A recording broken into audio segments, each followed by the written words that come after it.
This tire pressure reset tool can reset and activate tire pressure sensors for more than 95% of cars on the market.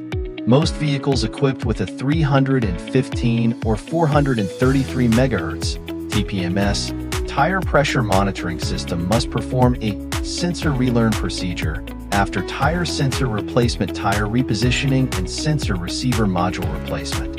Sensor activation during the tire pressure relearning procedure can be performed using this dedicated tire pressure tool.